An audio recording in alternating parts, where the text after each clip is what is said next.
There is no significant difference between Senator Ali Ndume and Senator Abaribe. The only little difference I see between this duo is that while Senator Ali Ndume fire at high cylinders, both at National Assembly and at News House, Senator Abaribe only fires harder and deeper on national TVs. The order of the business says, number 10, that our business for the day will be based on the order paper. The order paper does not contain this. And for God's sake, this is a very, very, very important matter. We should not in any way try to use the position of the Senate, because the order paper is clear and we have been doing this. I have no problem having them to come here and explain whatever. We have been doing that, but we follow known procedures. And that is, if today this thing has to be taken, you now quickly ask for supplementary order paper that will reflect this. And as you say, this is a very, very important matter. It is not a matter that you just come and tell us after we are doing business of the day. Mr. President, you can have your way, but I will have my say. National Economic Council, and that you have made your point. Can I respond to you? You can rule me out of order. Let me respond. Let me respond to you. Now, please, we are not here for rhetorics. We are acting on fact. Excuse me. Order, please. Order, please. Order, please. Order, please. Order. You, because you are sitting there saying saying it's written. Allow him. I know. Tell him to read it. Are you saying, Mr. President, that a Senate...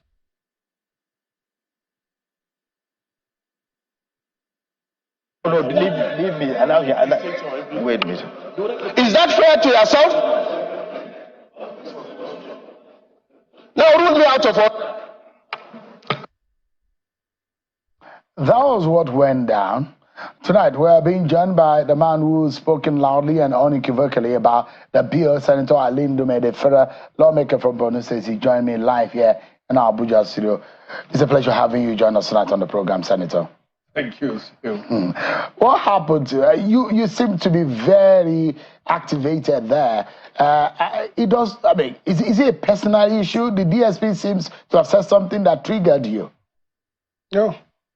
It's not supposed to be personal.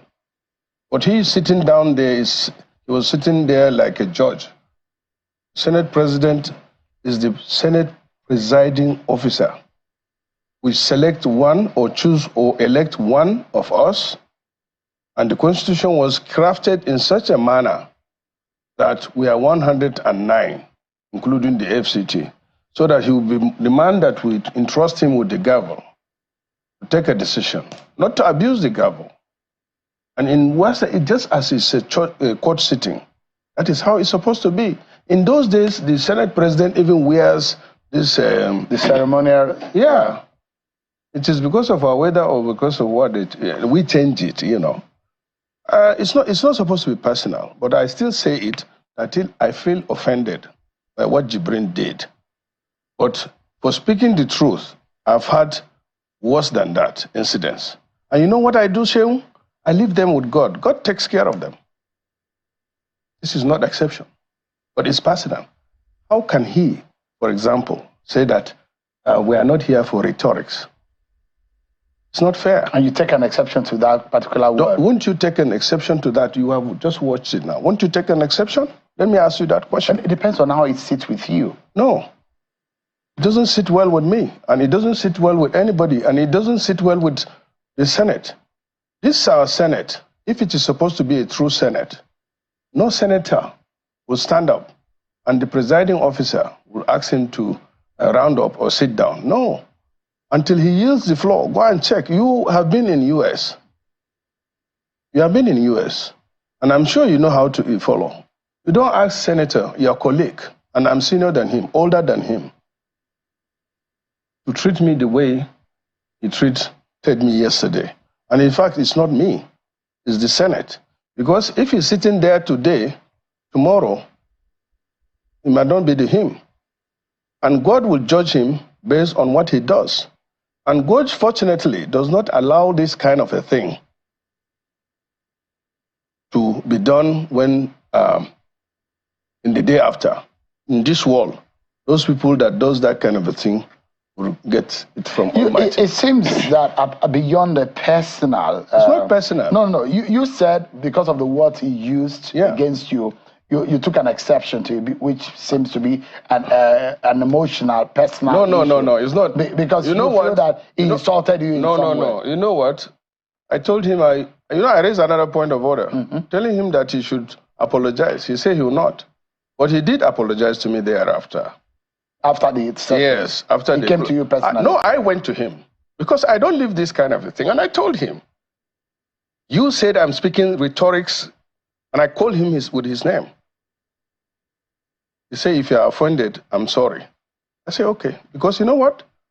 Even everybody, we as human beings, in my religion, says if somebody says sorry, forgive him.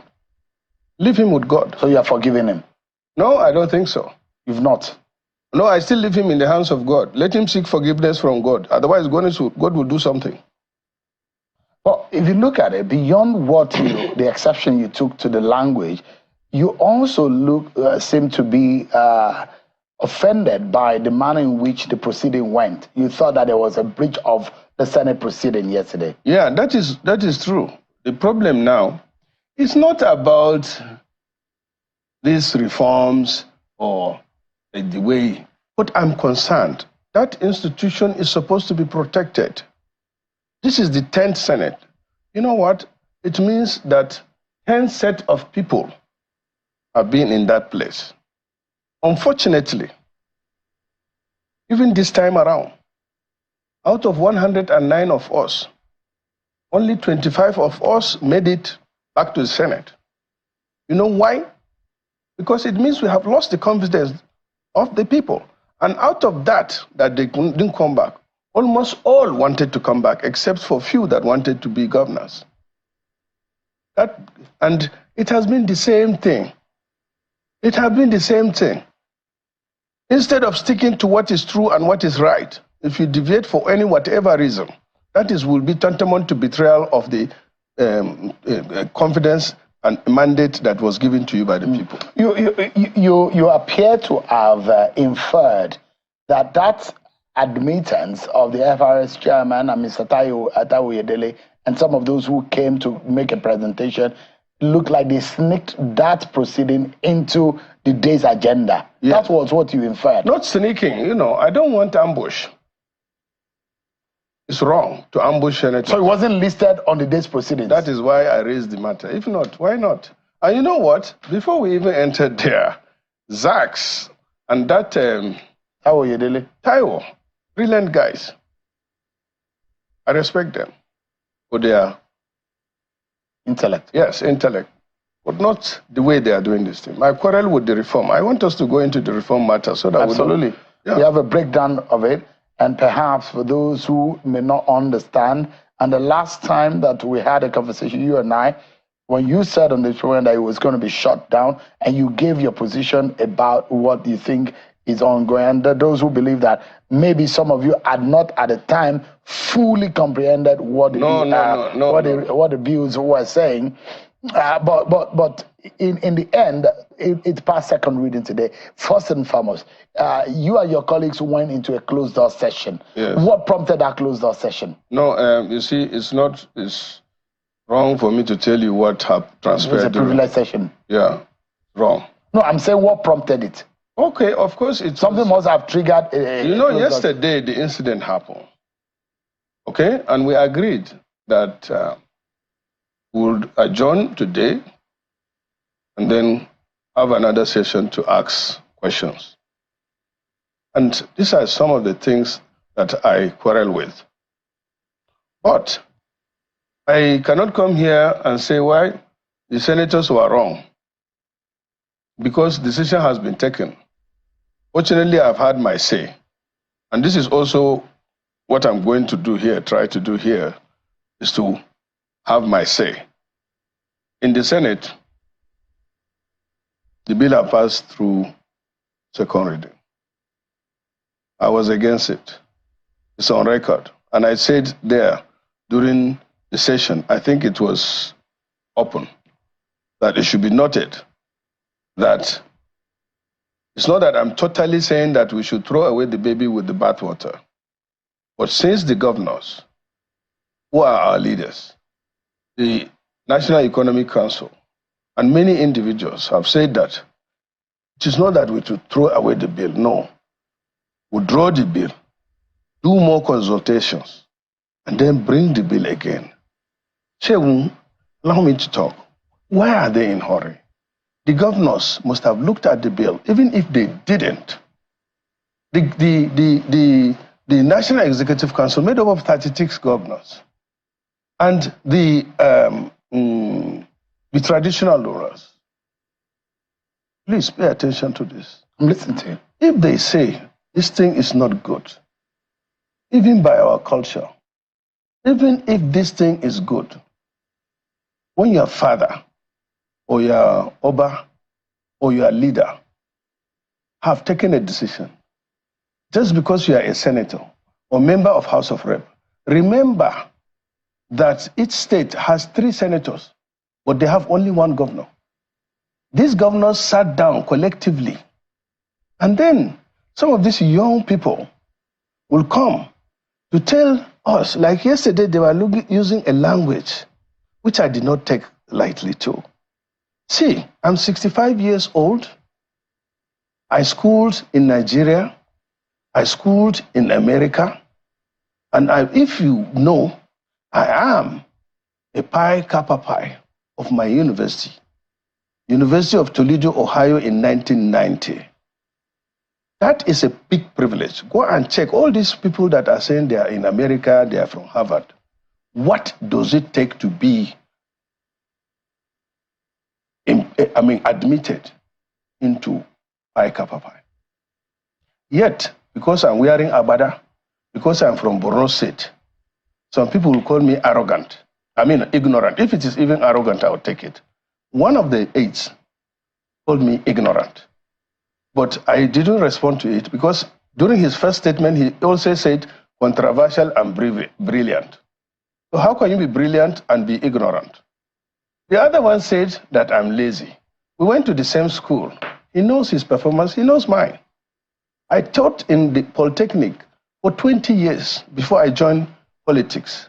I married 2 of my daughters to Yoruba, one from Lagos and one from your state, Kwara. Yet, I'm called Hausa man. Because of what? Naivety of some people. Here we are with too many political undertakers, and they are doing damage to Mr. President. The president is trying, and he's performing. Within 2 years, he has some issue, things that he did, which is commendable, but it's being beclouded by some of these policies. The PIB bill is one of the most important bills passed in this our democracy. It was not passed in 1 week. It was not passed in 1 session. It was not passed in 1 year, 2 years, 3 years. I remember the PIB bill was introduced when I was in the House of Rep. It did not pass until we were in the Senate. And it's more important than the tax reforms. Yes, reforms. But even reforms, you have to prioritize it. You have to time it. You have to get the buy-in of Nigerians. Because this is democracy. It's government of the people. For the people and by the people. Let's break it down, Senator. For the fact that institutions and some eminent people in the society are up against a particular change doesn't mean that that change is wrong. There might be a perception problem, but let's break it down. First and foremost, Senator, what is your grouse with the bill? You have a general summary of your grouse with the bill. Yes, 2 of them or 3. 1, which is very important, is the timing. Okay? I disagree with the timing. You don't think it's the right time to present the bill? Yeah, because Nigerians are struggling to survive. And whether you like it or not, because most of these people think that I don't know anything. So this time around, my discussion will be on a local basis, you know, supposing I didn't go to school. These reforms that you're talking about, Nigeria has some issues. Let's say like it's sick. And the president is the doctor. You go to the doctor or you choose your doctor and you tell him that, look, I'm suffering from malaria, stomach pain, and most of it is hunger. So, and I'm hungry, very, very hungry. So is it right for him just to say, okay, give him anesthesia, let's operate on him? He will die. Or if he doesn't have enough blood in his body, and you are saying that he should donate some blood, that is like tax. Tax is like, okay, look at you, you can, okay, I was here with you. I said, look, this problem with taxation is like, okay, they are going to take away. But if you allow me, feed me well, and that is Nigeria, and I'm okay, there will be too much blood in my body that I need to go and donate some even. So you don't even have to ask me. Our forefathers were paying taxes. In the north, we pay taxes. So it's not like we are being running away from taxes. We pay taxes. Nigerians, every responsible tax will want to pay tax, but the timing is wrong. That is number one. Okay. Number two, there is so just before you move forward, the timing. When do you think would have been right to present this bill? When there is no hunger, when people are living, not surviving. Look at what is happening in America. Before they swear in Donald Trump. Didn't you hear him? I sent you that he said he's going to cut taxes because of inflation. Are we not having inflation? Inflation is going up. We're supposed to cut taxes. Ghana here that are neighbors, they are cutting taxes. They reduced their VAT from 17% to 3%. Go and check it. They have abolished airline ticket VAT. They have abolished, tax on imported spare parts. They have abolished several taxes in Ghana here. I imagine that the proposition. So they are moving. Wait now. Yeah. You should move from tax reform to first in Nigeria. What we need to do is to reform the government. You know, part of it. Go and check our personnel and overhead expenditure for this 2024 is about 50 to 60% of the budget itself. We are here in November. 20% of the budget has not been implemented. But if you check the recurrent expenditure, it has been exhausted. So that means over 15 to 20 trillion is going into personnel, debt service, recurrent expenditure. Go and check. This is not me. But Senator, wait now. Yeah, we should reform the government. Number one, reform not only executive, reform the government holistically. Then number two, including your Senate. Yes, my salary. Maybe reduce the Senate. To the National Assembly to one unicameral. Is that how to go? That is okay with me if it will reduce costs and it will make a difference. The only problem with that kind of government is that you have a one-way role, you know. Like now, the advantage of bicameral legislature is that we have passed this to second reading. Yeah. If the House of Rep doesn't pass it, it's as good as nothing. So the other thing, you said two things. First of all, is the timing. But I also want to... I'll give you the second one. Yeah, on the part that you mentioned about some of the items that should be exempted, just for a moment, sir. One of the some of the items you talked about in exemption, that in the case of Ghana, but the proposition in this bill seems to exempt most of what the average and the poor will buy. Food. That is not essentials. True. That is not true. That is what is in that bill. That is what they are saying now. This is what I'm telling you. Which one will you take? I've read the bill too. But I'm telling you, no. What you read? You misinterpreted the bill. Maybe the copy you read is different from the one it's the same. Are you one of those who think that you are more knowledgeable than myself? You finished from Ohio, Senator. Yes. Why didn't you go to an American university? So you see? I finished here. Sit down and listen. Number two, because I've been a teacher, sir. For 20 years? Yes. I taught for 4 years. So we might be in the... 5 times, I taught 5 times. So, but on a serious note, number one is the timing, wrong timing. Number two is the issue of derivation, which is there. Derivation is a Number three is the issue of VAT. Okay. And number four is the buy-in and lack of consensus and the buy-in of Nigerians. and you are just coming back to the Senate to say we should do something. No, we can't do anything. They have to go. Wait now, this is my problem with you. I will go. Hold on now. Listen to me now. Because when you mentioned the issue of consensus, I thought the third reading is going to be the public. No, that is not it. You are doing the thing, they are doing it in the reverse. I told them, they are doing it in the reverse. All this issue now wouldn't have even come up if they had started with the governors, with the traditional rulers, and then it's executive bill. Does it say it's a presidential bill, or is it supposed to be presidential bill? It's supposed to be executive bill. Are we saying it's only when you say it's executive bill and you don't have the buy-in of the executive of the state? Is it complete? So they didn't carry them along. Yes, that is where the problem is. I don't have problem. We have been doing this thing to the extent that they call us rubber stamp. If you bring the right thing, if the president comes up with the right thing, we'll take it and pass it. If it is in the interest of Nigerians, if Nigerians are happy with it. But they are trying to do dilly-dallying with it. I'm watching, but my voice is here. I have said it. I'm a senator. I can't disown what happened this afternoon. But I had my say. When we are to pass it, I spoke, and my position is clear. And Dixon spoke, and he made his position. And then the empty Mongono from my state spoke.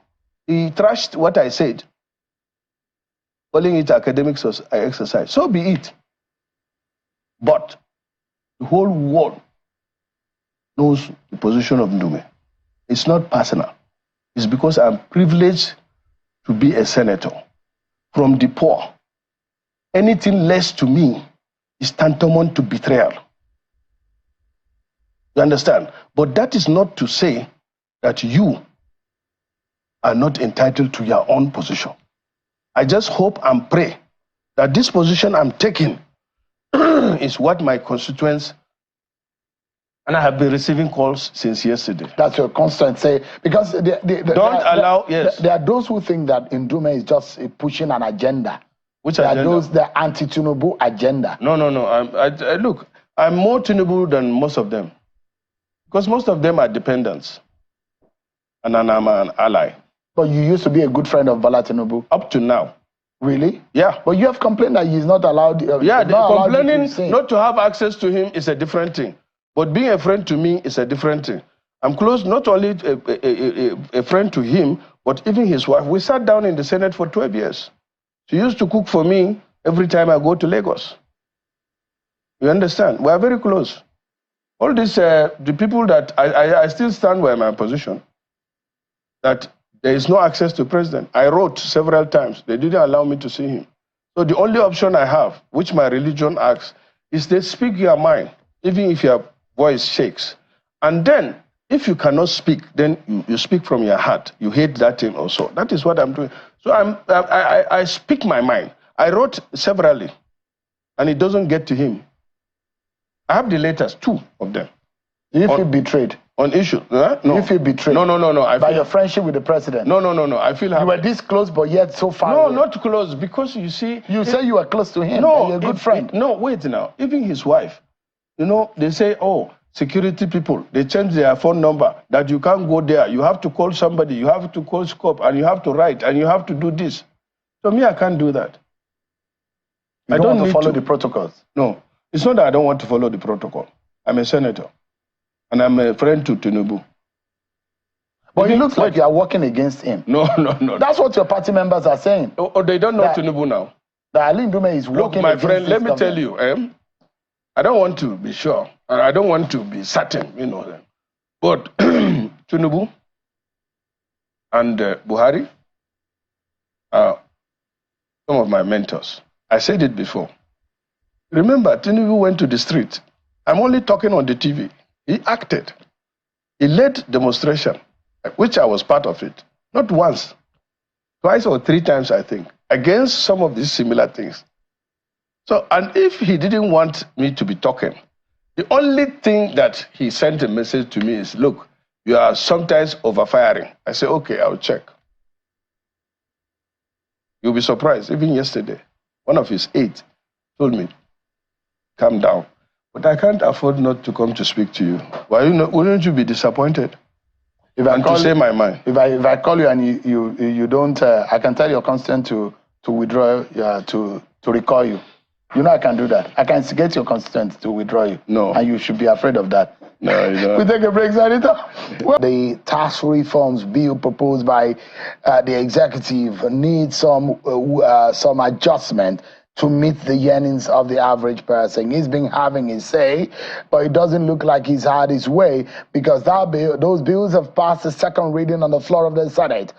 Now, Senator Ndume has been speaking with us on the program tonight. Senator, I mean, if you are saying that this bill does not meet the yearnings of the average person, and let me, some of the aspects of the bill which I have been able to identify, which could be or could be interpreted as being a people-oriented bill. For example, if you are earning below or at about 800,000 naira, you pay 0%.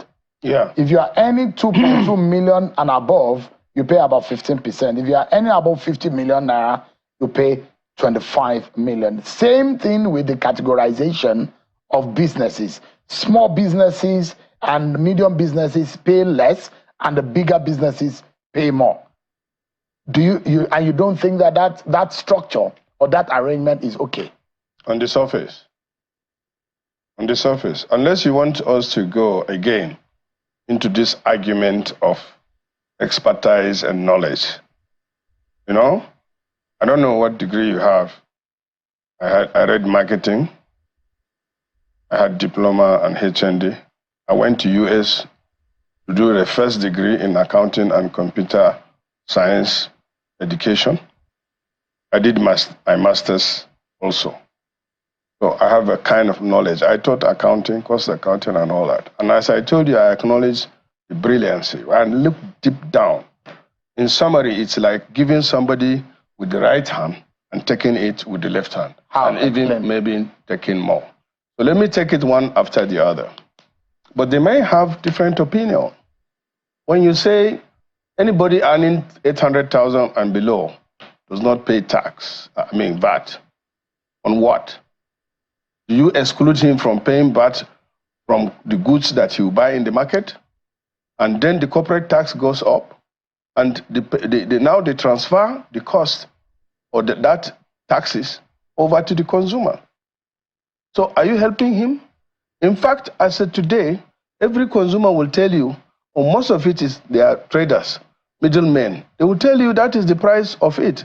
Like now, if the price that they buy from has gone up, like even today, the price of cement went up. And that means consumers will have to pay more. If you tax Dangote for his refined product, it means he will add that cost to the cost per liter. So if you say, okay, if you are earning 800, you will not pay tax. What of those so many people that are below that level? So that is one aspect. I have studied this thing. I have given the professionals, even the lecturers of those that are promoting it, those people that taught them. I approached some of them and they said, look, this tax reform is good to do tax reform, not this one. Sit down and do it comprehensively and break it down. Why the hurry? That's a big suspicion. Why the hurry? You think they're in a hurry? They're in too much hurry. The committee has been set up for over 6 months and have been working. But the Senate, when did the Senate pass it? When did it come up? Was it not yesterday? And we pass it today? So from your own end, from the Senate end, you think there is a hurry in it? No. And it's suspicious? No, from the government end, there is a hurry in it. I told you about the PIB bill, which is as important. It took us 10 years. This bill has been passed to the Senate since October the 3rd. October, you said, is just how many months? We are talking about the bill that was there in the National Assembly, not even once. They changed it. In the House of Rep, we said they should go and withdraw this thing. They withdrew it. PIB, and then they work on it. They even changed the name. And finally, we passed the document, yet it's not perfect. And it may call for amendment. Why the hurry? And as I said, why don't you prioritize the government, reform the government first? And the major problem that we have in this country is corruption. Fight corruption. So you agree that there is a need for tax reforms? Yes, but not now. The not legal now. framework, not now. Take the it legal down. framework that we have is very old. Yes. And is probably not working to the optimal. I mean, it's not optimally giving us the desired goal. Yes. But in what area would you like, because you are a lawmaker. You know what? And you perhaps... Wait a minute. Let me give it to you, Shegun. Don't come and lecture me here. Listen to me, because Nigerians want to listen. These guys, especially the Zaks in FIR, is a very committed person. He should be commended for raising or maximizing the tax that he collected. And then the customs, they should also be commended for hitting $1 trillion. Is it 5 trillion or so? The 5 trillion mark. They gave themselves a target of 5 trillion, but they surpassed it. They surpassed it. These are the people that are supposed to be commended. Then you concentrate on blocking the loopholes, and then centralize. They say they will have more than 11 taxes. Yes. Why don't you harmonize those ones? Why don't you block the loopholes? Why don't you increase this one? Then gradually you come in to say, oh, let us even put this thing together in one place. You know, my fear is one of the biggest disadvantage is that they want to computerize and centralize the system, which is dangerous. You don't want that? Not I don't want that. To harmonize. Now, I know these things. That's why I told you I have computer application knowledge a bit. It's not the AI one. You studied computer in 1990? Yes, in the 80s. Yeah. So it was analog person. That's obsolete. That's your knowledge. But you know what? It has never changed the concept of keys. Do you know what keys is? Yeah, of course I do. What is it? I'm not supposed to be asking questions, Senator. It's my turn to ask you. I'm a teacher. You don't know keys. Not the kiss you know that you kiss your girlfriend. Kiss means keep ideas simple and stupid. Senator, the fundamentals here, Senator, is that what would you like this process to be like right now? It's past the second reading. Get a national consensus. Get a national consensus. You know what is unfortunate for me? Is that the Nigerian Senate is not like the American Senate. I wish it was so. Because I alone, if it is in America, one senator or two can filibuster this bill. And that's it. But that's not going to happen in Nigeria. Because the filibustering in this thing is not in these rules. They remove it. And you know why? That is why, because they want to re-roll, or they can re-roll people to go into something that they don't agree with. In America, up to now, if a senator stands up and is determined to filibuster a bill, that's it. Because he will stand. I know the record is a senator held them down to 24 hours discussion in 1959 on a bill. Up to now, to protect democracy, the American government or the American Congress kept filibustering because it's important to give a representative of the people chance to exhaust his position on a bill. But here you are, a senator that is junior to me, a senator that is not experienced like me, will not only, rule me out of order, but even try to call me name or insult me indirectly. I feel pained, but it's a price I have to pay to represent people here. And I'm confident that there's God. I believe in God, and I have seen it. God will do something about such people. You said to me that this bill will be shut down. Yes. But the opposite is what is happening. No, it's not. The bill has gone through the second reading. Well, the Senate has passed the bill. I am against the bill, still against the bill, and especially on the timing. And I'm here having my say. I'll continue to have my say. And God knows that when I say the bill will be shut down, it doesn't mean that the Senate will shut it down. But for me, I've shot the bill. Only thing is that it refused to die.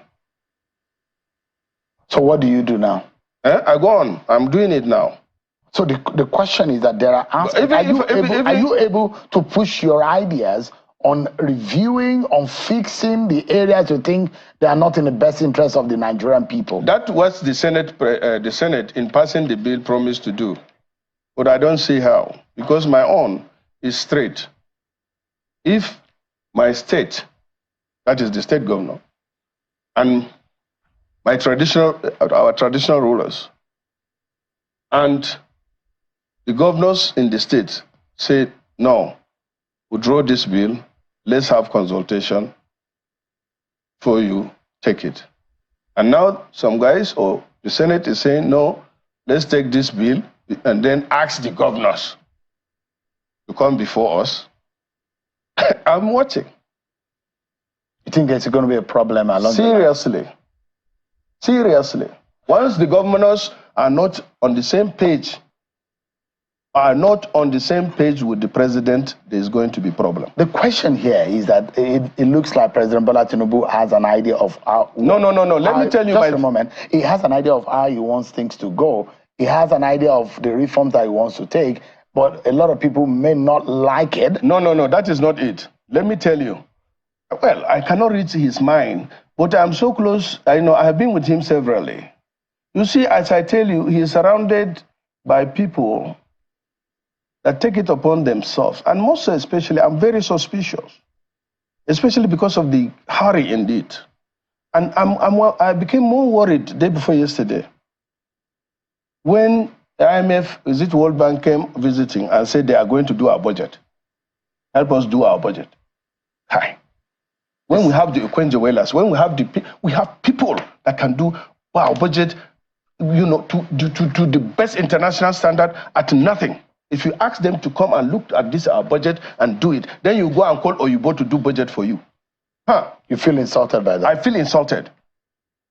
But where do we go from here as a matter of wrapping they up? should allow, let them fear God and speak the truth. So many people have gone down the IMF line. And where are they? They had to reverse and get out of it. Now, World Bank is coming to tell us, and they show us on the TV yesterday, they took them to the president, and they are volunteering that they will help us do budget. What are they saying indirectly? That we don't know how to do budget. That we should continue with these policies. It will start yielding result in 15 years. In 15 years, I'll be 80. So even if it is food safe, is it going to be? Senator Ndume, yeah, you've had your say again tonight. Ato, you are trying to make me have your own say. I refuse. I said my own. You know that no matter what, even if I disagree with you, on this platform is an independent platform for every Nigerian that comes there to have their... Many people don't want to come here because you gag them. I don't gag people. I asked a difficult question. Which one? You know it. What is it? The one about your interest in this. Whether or not it's a personal agenda. No. I told you I'm very close to Tinubu. I don't want him to fail. I don't want him to fail. That's why I'm taking some of these insults. If not, look, I can leave the party. I can leave the party. When the party has even given me an offer that I can go if I want. I can apply to them to allow me to go. They can give me approval, and I'll go. All right. Senator, thank you so much. Senator Ali Ndume, representing Borno South Central District in the National Assembly. Thanks so much indeed, as always. Appreciate your time. Thank you. Abaribe is once again out to let Nigerians know that the height of nepotism being practiced by President Bola Tinubu is quite substantial and cause for worry. He lamented the fact that Ondo State have several ministers, while some certain regions have just Minister of State, a junior minister. This is not the first time Senator Abaribe will be expressing his dissatisfaction with President Bola Tinubu's pattern of appointments. However, Abaribe seems to have no option, but rather to continue to air his views and give in what he thinks to see if the president can listen and hearken to his voice. Abaribe also has seized this opportunity to make it known that Simon Ekpa's arrest is a welcome development as applaudable. Simon Ekpa has been tormenting the Southeast from Finland with his series of orders causing chaos and unrest in the Southeast region.